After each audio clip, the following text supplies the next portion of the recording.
रूस और यूक्रेन ने 30 दिनों के लिए सीमित युद्ध विराम पर सहमति जताई है।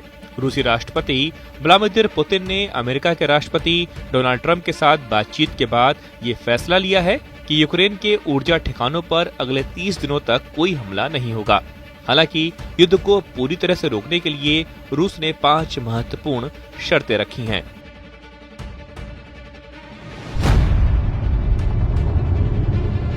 रूस और यूक्रेन 175 कैदियों की रिहाई पर सहमत हो गए हैं। रूस ने 23 गंभीर रूप से घायल यूक्रेनी सैनिकों को वापस भेजने का भी फैसला किया है। इस कदम से दोनों देशों के बीच भरोसा बढ़ेगा और शांति वार्ता को आगे बढ़ाने में मदद मिलेगी।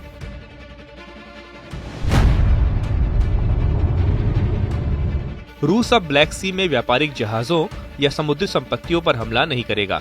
इससे वैश्विक व्यापार सुरक्षित रहेगा और यूक्रेन को आवश्यक सामान और सैन्य आपूर्ति मिलती रहेगी।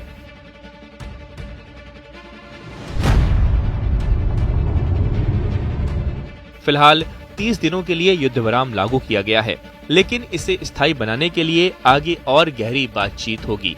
रूस और अमेरिका संयुक्त विशेषज्ञ समिति बनाएंगे जो स्थायी युद्ध विराम का समाधान निकालेगी। इस दौरान यूक्रेन को नई सैन्य भर्ती और हथियारों की आपूर्ति पर रोक लगानी होगी।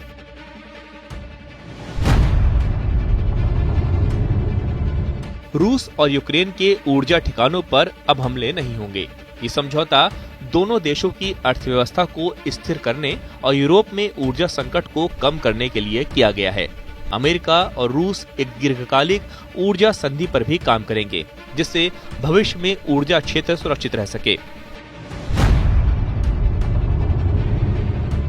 रूस और यूक्रेन दोनों को इस समझौते का पालन करना होगा।